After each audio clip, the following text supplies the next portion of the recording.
Salut les amis, j'espère que vous avez la forme. On se retrouve aujourd'hui pour l'analyse d'un nouveau projet sur la plateforme La Première Brique et j'ai la chance d'avoir avec moi le cofondateur donc de la plateforme, Hugo Berthe. Salut Hugo. Salut Laurent, salut tout le monde. Ben écoute, très content de t'avoir avec moi. Alors on va analyser ensemble un très très beau projet, alors assez exceptionnel et on va en reparler juste après. Mais peut-être avant, je vais te laisser un petit peu la parole pour présenter la première brique une nouvelle fois, peut-être pour les nouvelles personnes qui te découvriraient. Je pense que c'est important. Bien sûr, bien sûr. La première brique, c'est une plateforme de financement participatif immobilier que j'ai la chance d'avoir cofondée en 2019 avec mon associé. Aujourd'hui, c'est 15 personnes et on a une mission unique, c'est de démocratiser l'investissement immobilier pour tous et le faire simplement. Euh, la première brique, c'est une société qu'on a vraiment créée avec comment dirais-je, le constat assez simple à l'époque que aujourd'hui, à l'heure du digital, tout le monde, les plus fortunés comme les moins fortunés, alors pour les plus fortunés, il y a moins de sujets, mais devraient pouvoir accéder à des projets solides, performants en termes de rendement, pour rentabiliser son épargne. Et, et c'est sur ce constat-là qu'on a créé la première brique en 2019, avec vraiment cette volonté d'être accessible à tout le monde, donc accessible, je dirais, d'un point de vue humain. On a un chat aujourd'hui qui répond vraiment à toutes les questions que vous pouvez avoir quand vous posez des questions sur nos fiches projets. On a 15 personnes qui travaillent d'arrache-pied pour sélectionner des projets, accessibles financièrement. Donc, on est accessible à partir de 1 euro et sans aucun frais, qu'il soit caché ou non. Il n'y a aucun frais chez la première brique pour les investisseurs. Et accessible techniquement avec une plateforme sur laquelle on travaille tous les jours pour qu'elle soit plus performante, plus sécurisée et plus accessible à tous, parce que fluide, parce que bien expliqué et bien pensé. Voilà, la première brique en quelques mots.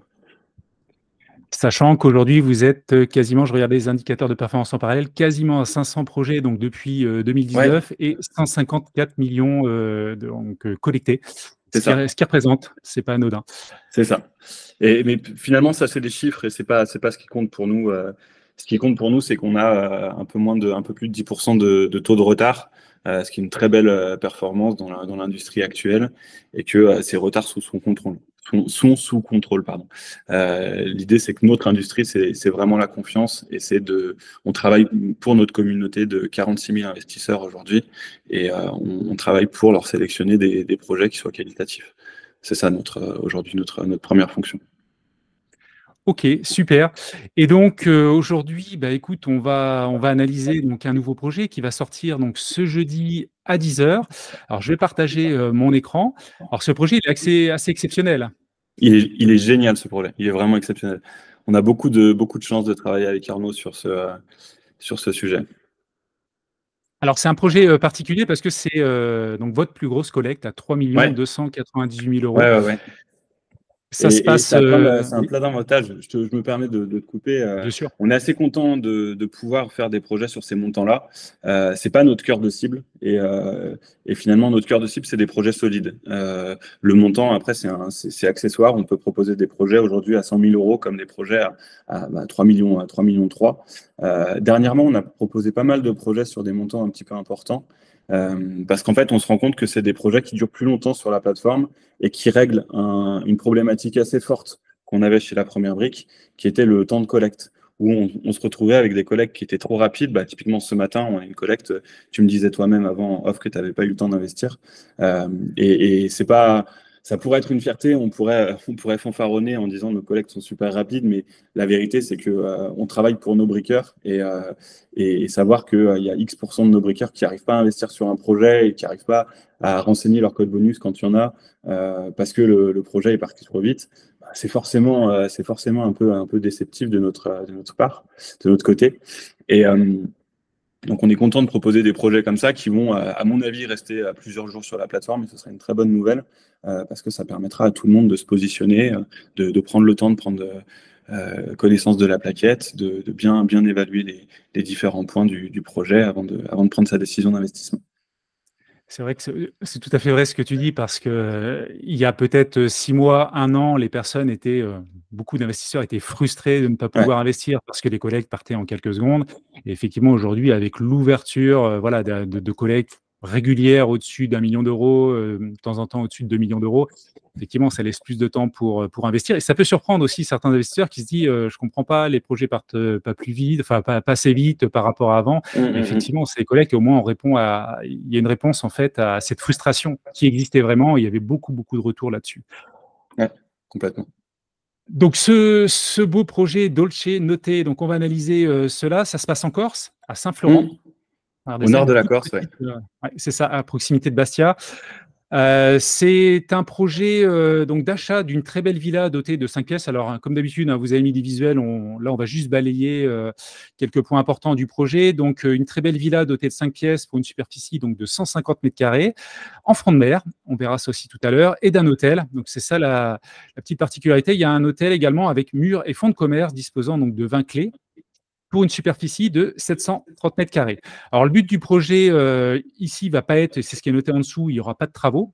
L'idée, c'est de revendre donc la villa en l'état, d'une part, et d'autre part, concernant l'hôtel et le fonds de commerce, donc qui seront revendus avec un permis de construire que le porteur de projet a déjà obtenu et purgé de tout recours.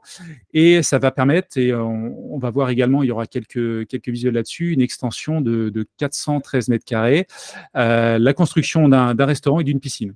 Et l'objectif sera de passer de 3 à 4 étoiles. Exactement, exactement. Il y a 3 points assez importants là dans tout ce que tu viens de dire.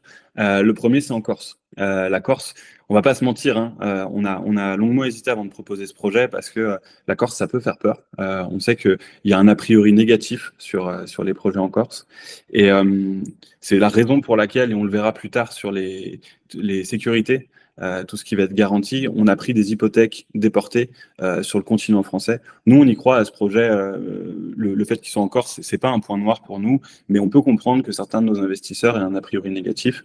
Et donc, on a cherché à amener en face de ce point une sécurité qui soit imparable, à savoir des hypothèques déportées sur des biens qui sont nets de dettes et qui appartiennent aux porteurs de projets et qui sont en Île-de-France, en première couronne parisienne. Euh, Ça, c'est le premier point. Le deuxième point, c'est l'hôtelier. L'hôtelier, ça peut faire peur aussi. Histoire de balayer un petit peu tous les points dès le début, la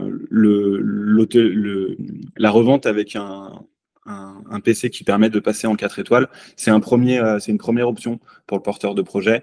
Il a un plan B qui est tout aussi solide, qui est quand vous verrez l'hôtel, vous verrez que la vente est assez probable sur ce format 4 étoiles. Mais pour autant, il a un plan B qui est tout aussi solide, qui serait de revendre à la clé, parce que sur le territoire corse, il y a des défiscalisations qui sont importantes pour des investissements locatifs. Et l'idée, ce serait de revendre à la clé les lots en opération de marchand assez classique, et ça peut être aussi très intéressant pour lui. Donc, ce sujet-là aussi est un peu couvert, enfin complètement couvert. Et l'absence de travaux, c'est un point très important qui fait que finalement, il y a une grosse partie du risque qui est balayée du projet parce que d'une simplicité enfantine. Ok, non, mais c'est important Ouais. de parler de ces 3 points. Alors encore, je crois que c'est le deuxième projet. Il y avait eu un projet, il me semble, à côté de Bastia, Ouais, il on y a deux avait trois déjà mois. fait un projet en Corse qui s'était super bien passé. Ouais. Alors, donc, on a une marge donc envisagée à 20%. Alors, on verra ça sur le bilan prévisionnel financier, hein. Et on est sur un porteur, alors là, c'est vraiment très intéressant, plus de 20 ans Ouais. d'expérience, qui a vendu beaucoup de lots, plus de 300 lots en achat-revente, réalisés avec succès. Donc, belle expérience. Et sachant que tous ces lots ont été faits en France métropolitaine. Également, voilà, j'ai vu certains projets à Saint-Barthélemy, il y a également en Guadeloupe. Et Mm. puis, 2 opérations déjà réalisées en Corse, sachant que c'est son île d'origine. Donc si ça peut Oui. être utile peut-être Ouais. aussi pour certains aspects, où Alors, réside 2 points d'ailleurs là-dessus. C'est effectivement son île d'origine. Lui, une grande partie de sa famille habite vers Saint-Florent, donc il connaît très très bien la localisation. Et sa notaire a un bureau à Paris et à Saint-Florent également. La notaire est basée à Paris, mais elle a un bureau à Saint-Florent. Ça permet d'avoir une très bonne couverture d'un point de vue juridique et une très bonne maîtrise de l'opération. Et le porteur de projet, aujourd'hui, il habite à Saint-Barthélemy. Il habite plus sur place, mais effectivement, il connaît très très bien la zone et il a une expérience qui est irréfutable, sans compter qu'il est très très bien implanté dans le monde du marchand de biens. Il a une très très bonne réputation. Et donc, ouais, c'est un très bel acteur qu'on a la chance d'accompagner avec tous nos briqueurs sur cette opération. OK, et c'est une première donc pour lui en crowdfunding immobilier. Alors on le Ouais. verra tout à l'heure, le bilan, financier, voilà, de sa société est très, très positif. Mm. Du coup, c'est qu'il voulait pas mettre donc tous ses fonds propres, j'imagine, tous ses capitaux propres, directement dans l'opération. Il cherche, voilà, à se refinancer peut-être en parallèle. Quelle est la raison Alors, derrière de faire appel pour une première fois au le crowdfunding délai. immobilier? Le Le délai, délai, comme d'accord. souvent, les porteurs de projets qui viennent nous voir sur des opérations aussi intéressantes et qui pourraient tout à fait être passées en banque, c'est le délai. C'est que là, en termes de délai, il était beaucoup trop juste pour passer avec sa banque. Et du coup, comme l'opération est courte, on est sur une durée cible à 10 mois. L'impact financier pour lui est certes important, mais il est tout à fait acceptable au regard du niveau de marge qu'il fait, et ça lui permet de faire l'opération dans les temps. Parce qu'en face de lui, il a un vendeur qui n'a pas énormément de temps. Pas énormément de Voilà. temps. Et il n'avait pas suffisamment de fonds propres donc pour le faire, parce que j'évoquais justement vis-à-vis du bilan de Bien la sûr, société. bien C'est sûr. ça, d'accord. L'idée, c'est aussi d'optimiser ses fonds propres. Sur un acteur comme celui-là qui fait autant d'opérations, les fonds propres, c'est vraiment le nerf de la guerre. Donc, OK, on est sur une durée cible donc de 10 mois. Durée contractuelle, on le verra à la fin, c'est de 18 mois et on a une très belle couverture hypothécaire, donc à 2 niveaux, à 91 donc sur le bien à Saint-Florent. Les 2 biens d'ailleurs, mm. l'hôtel et la maison, et puis 73 donc de couverture sur des hypothèques déportées. Donc tu l'as dit tout à l'heure, en première couronne parisienne. Donc on va regarder cela, et également une caution personnelle, comme d'habitude. Ouais. Donc ça nous fait 164% de couverture hypothécaire sur l'opération. Ce qui est très belle Très fort en couverture. calcul mental. On le voit pas souvent. Alors, je te propose qu'on revienne sur la synthèse qu'à la fin. On va parcourir le projet. Ça sera Ouais, peut-être bien sûr, mieux. avec plaisir. Alors, on se situe donc à l'ouest de Bastia, pas loin un petit peu plus loin de Calvi. Alors, l'adresse Saint-Florent, donc j'ai ouvert pardon, Google Maps. Alors, je vais dézoomer un petit peu pour les personnes qui regardent. Donc, Bastia est ici. Donc, Saint-Florent, surnommé le Saint-Tropez de la Mm. Corse, c'est ça? C'est ce que j'ai vu dans la plaquette. Donc, on a un petit port de plaisance ici, et on se situe donc à l'entrée de Saint-Florent. Il paraît que l'eau est turquoise et que c'est magnifique. Moi, je ne connais pas Ouais. personnellement, mais effectivement, j'en ai parlé avec des amis là, ce week-end qui me disaient que c'était magnifique comme localisation. Ça a l'air très sympa. Je vais vous montrer le point de vue ici de la rue, très très sympathique. Donc, on a l'hôtel qui est sur cette partie-là. Hôtel donc Dolce Notte, qui est 3 étoiles à ce jour, noté. Donc, Si l'objectif vous du allez projet, regarder c'est de. si vous allez regarder sur Booking, je crois que l'hôtel est complètement full sur toute la période de l'été. Donc, il est Pour cet été. assez bien coté. C'est des belles prestations déjà. Et l'idée, c'est d'en faire d'encore plus belles par la suite. La maison qui est vendue avec l'hôtel, c'était le propriétaire de l'hôtel, j'imagine? J'ai pas l'information, mais oui, j'imagine que c'était le propriétaire de l'hôtel. OK. Donc on se situe là. Alors là, je me suis mis un petit peu plus bas. Donc ça, c'est la vue, effectivement, sachant que l'hôtel et la maison, alors je reviendrai après, donnent directement donc sur la petite plage. Ouais. Alors la maison, On elle a est vraiment les pieds ici. dans la mer, ouais. Ouais, c'est ça. La maison est ici.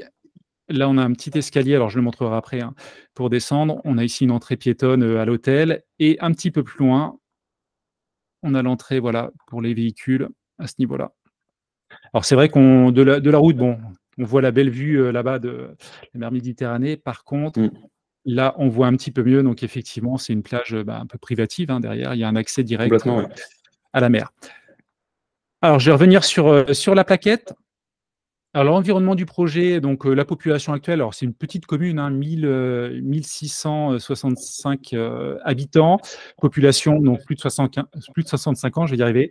Mm. Niveau de bruit, c'est classique, 55 décibels, donc je ne vais pas trop m'attarder là-dessus. Alors je crois que j'ai ouvert Wikipédia. Effectivement, on a une population croissante. Alors, c'est léger, hein, c'est une petite commune, mais j'imagine qu'il y a de la demande et peut-être pas obligatoirement des permis de construire délivrés pour Non, préserver le. non, Je pense que là-bas, ça c'est doit être quand même ça. très complexe, hein. Ouais. C'est quand même très, très complexe. Et ce qui est normal, ils cherchent à préserver le littoral qui est magnifique et c'est une très bonne chose. Alors, en termes de Mais bon, typologie, je trouvais ça intéressant également vis-à-vis des biens. Il y a beaucoup d'appartements sur la commune, donc assez peu de maisons.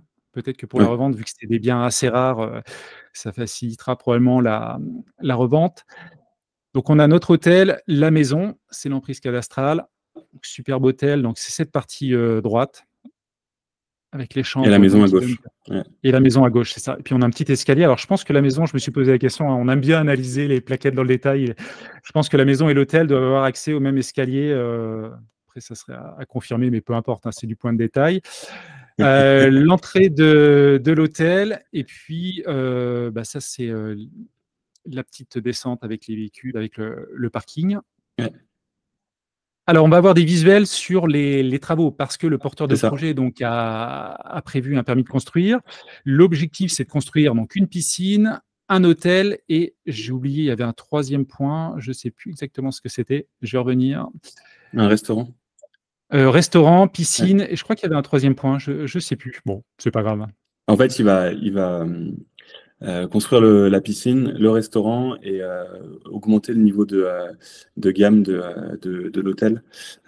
Et je me demande si Oui. il fait pas un étage supplémentaire. Je dis peut-être une Il bêtise. rajoute des chambres, ça y est, c'est Ouais, ça, c'est c'est le ça. Il troisième rajoute les élément, il chambres. rajoute, ouais, c'est ça.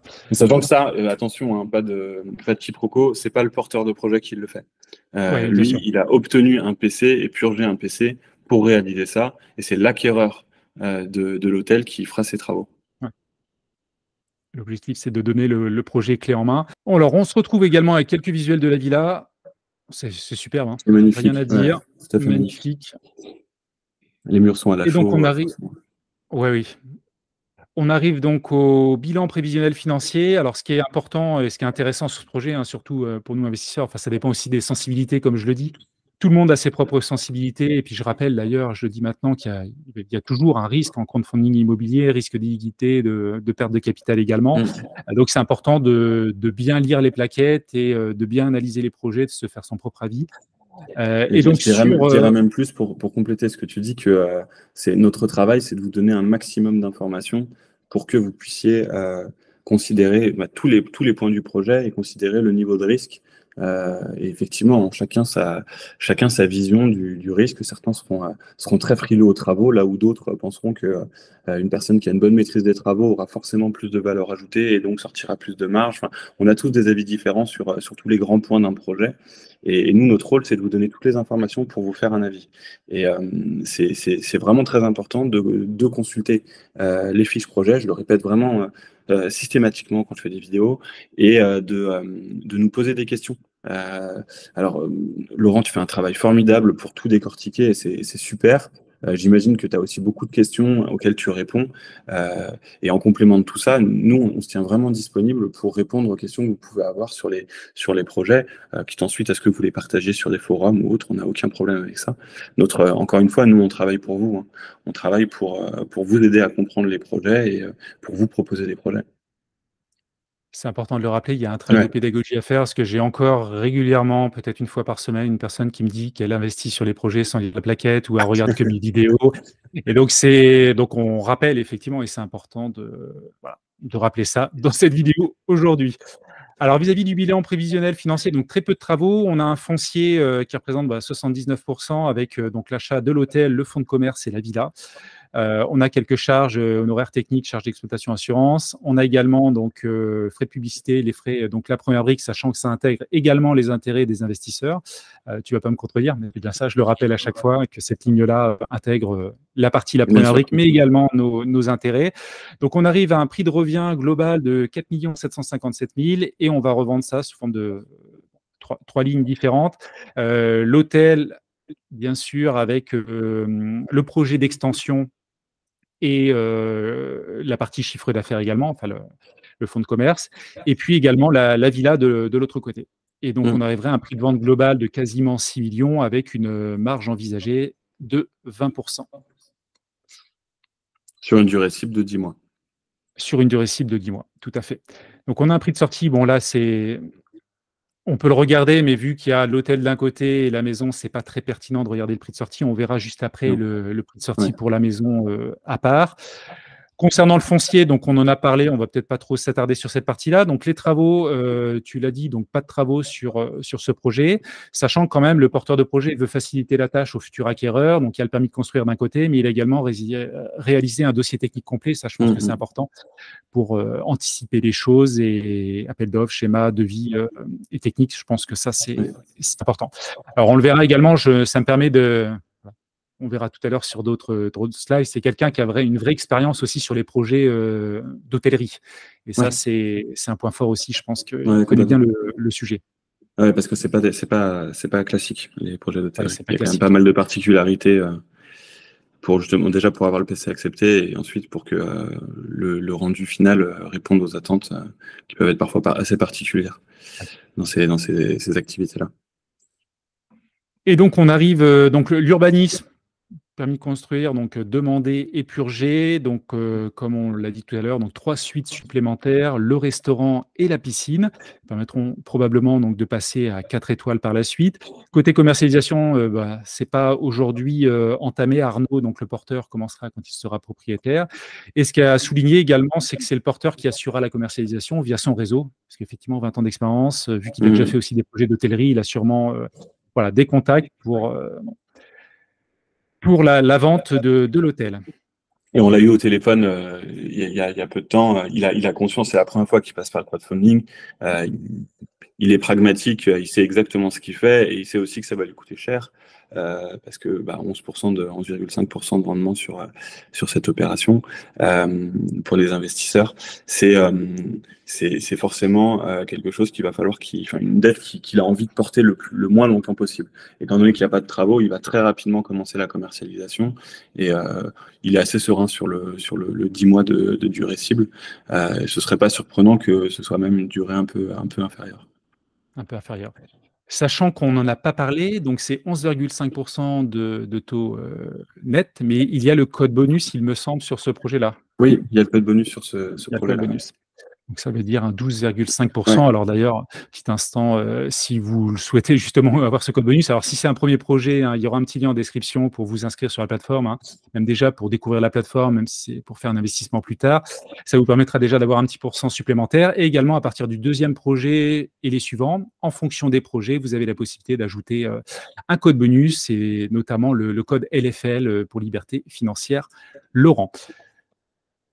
Concernant donc l'étude de marché, alors pour la maison, on se situe à un prix de sortie de la villa à 10 000 euros. Donc ça, c'est un petit point qu'on va pouvoir expliquer par rapport à la fourchette haute du marché qui est à 6 669 euros, Mm. sachant qu'on a de vraies disparités entre les plateformes.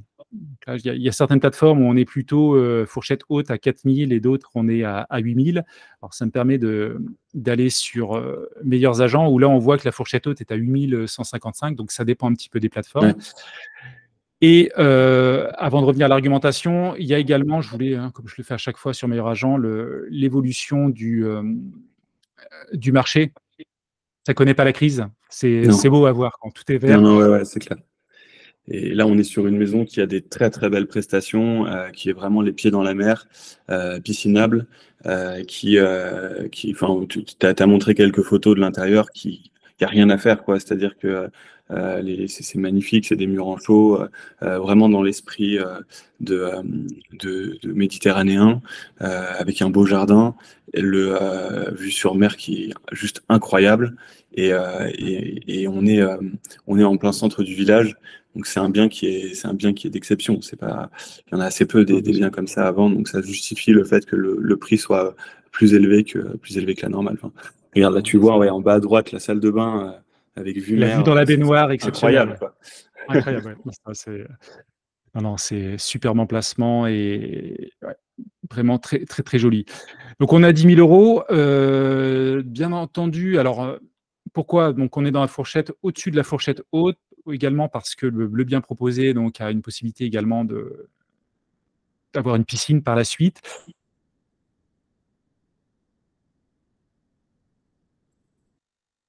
Ah,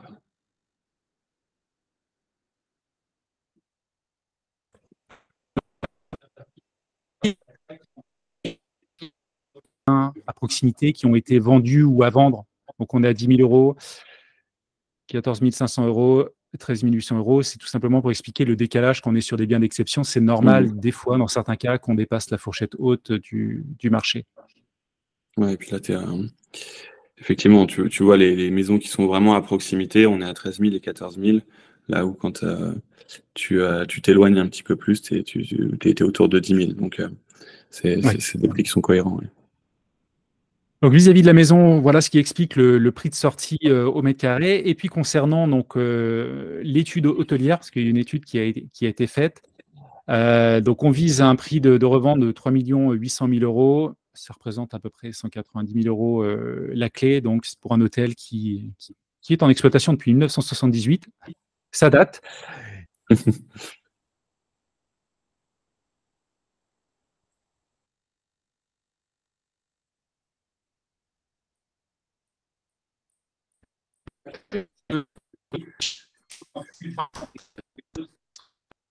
Hôtellerie, parce que c'est toujours un plus justement d'expliquer les choses, qu'un hôtel, c'est pas toujours facile à bien comprendre la mécanique. Et là, on voit que on a un chiffre d'affaires et que avec justement le permis de construire, l'objectif, c'est vraiment d'aller bien plus loin au niveau du chiffre d'affaires, de passer de 600 000 à 1 200 000, 1 300 000, avec en parallèle, bien sûr, une augmentation des charges. Et cette augmentation du chiffre d'affaires est liée au restaurant et aux prestations en règle générale. Effectivement, en absence de restaurant. La piscine, voilà, le côté un petit peu plus luxe de l'hôtel entièrement restauré. Donc n'hésitez pas, hein, pour ceux qui regardent la vidéo, à analyser voilà, dans le détail ce document. C'est important de bien comprendre dans quoi on investit. Donc l'étude de marché, on en a parlé un petit peu tout à l'heure. Je ne vais pas trop m'attarder, sinon la vidéo va être très très longue sur cela. Et je voulais passer au porteur de projet, donc Arnaud, 49 ans. Donc on va pas revenir sur son expérience qui est conséquente. Donc il a une société. Et en 2024, et comme on en parlait tout à l'heure, une société donc saine, 3 millions, un peu plus de 3 millions de capitaux propres, dette nette 4,5 millions.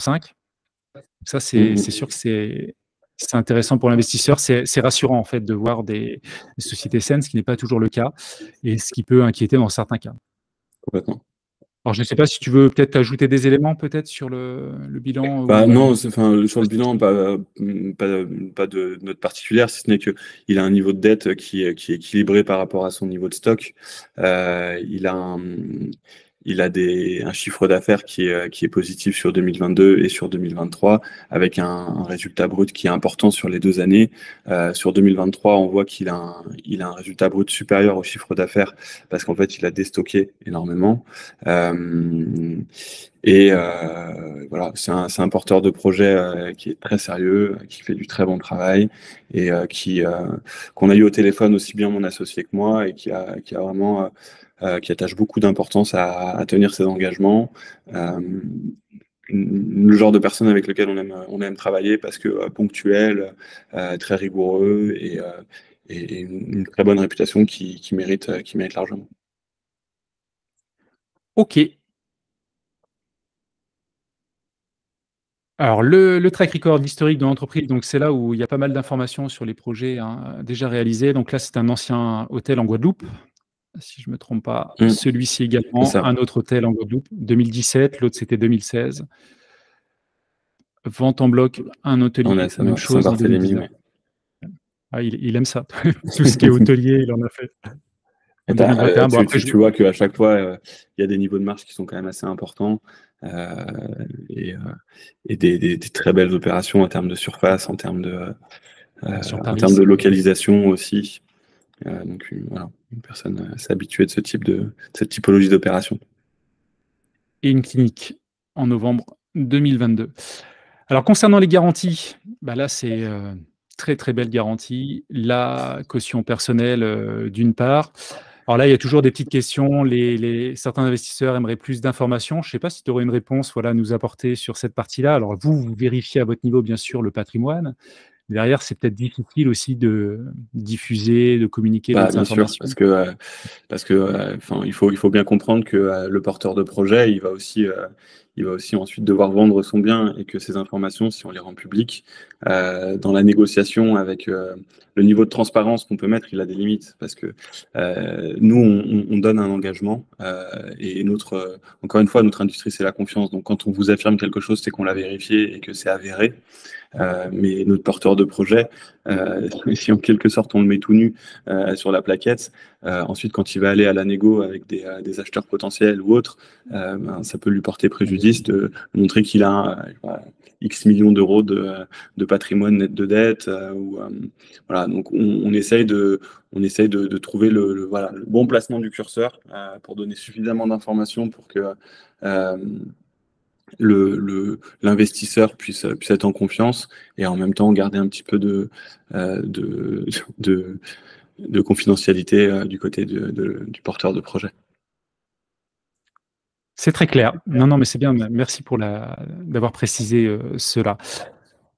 On a donc plusieurs hypothèques, comme tu l'as dit, 91% donc sur les deux biens donc en Corse, et puis vous avez souhaité justement renforcer cette couverture hypothécaire avec des biens donc de notre porteur à Paris en première couronne, ce qui fait donc un total de 164%. Donc ça aussi c'est un gros point positif également du projet. Donc on a des visuels des biens. Alors je ne vais pas trop m'attarder sur ces éléments-là. Donc là on a un appartement T3 dans le 92. On a donc un local commercial également dans le 92, un T4 dans le 92 là, à ce niveau-là. Et puis je crois qu'il y en a un autre encore. Un T4, ah oui, vous en avez pris pas mal. T4 dans le 92 également. C'est ceinture bretelle parachute. Oui, c'est ça. Et concernant le financement, alors moi, quelque chose que j'apprécie vraiment personnellement, c'est voilà, des apports personnels, voilà, des porteurs supérieurs à 20%, et quand c'est supérieur à 30%, c'est vraiment chouette, là, 31%. C'est-à-dire que globalement, il apporte un tiers, la première brique va apporter donc les deux autres tiers. Et c'est important, effectivement, plutôt que, on le voit dans certains projets, il y a des porteurs qui apportent que 8%, 9%. Enfin, moi, qui regarde tout le marché, je le vois régulièrement, et effectivement, c'est ce qui permet aussi d'avoir cette couverture à 91% de base, c'est qu'il apporte déjà un tiers, il est impliqué, et ça, c'est toujours positif. Alors, tu as raison, c'est un point très, très important. Lui, dans son cas de figure, l'apport conséquent, ça a deux vertus. La première, c'est de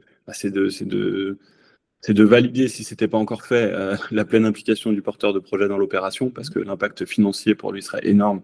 Et puis en termes de réputation également, ça c'est la première. Et la deuxième, c'est de limiter le coût du financement, parce que les 11,5%, il les payera sur 3298, alors que s'il avait apporté ne serait-ce qu'un million, il les aurait payés sur 4 millions à 4 millions 5. Donc c'est voilà, c'est ces deux aspects-là. Après, c'est intéressant que tu parles de ça parce que ça nous arrive effectivement de proposer des opérations avec des opérateurs qui ont un apport moins important. Parce que nous, ce qu'on considère, c'est que c'est notre devoir de vous proposer les belles opérations qu'on nous propose. Et parfois, on peut avoir des porteurs de projets en face qui viennent nous voir parce que justement, ils ont pas un apport suffisant. Mais ils veulent faire cette opération, et cette opération, elle est extrêmement solide, et ils amènent en face de cet apport un petit peu faible. Et encore une fois, il faut vraiment tout mettre dans la balance, des garanties très très fortes, avec des hypothèques. Alors, dans ce cas-là, c'est aussi le cas, donc c'est vraiment, ça cerise sur le gâteau, mais ou une pré-commercialisation qui est importante,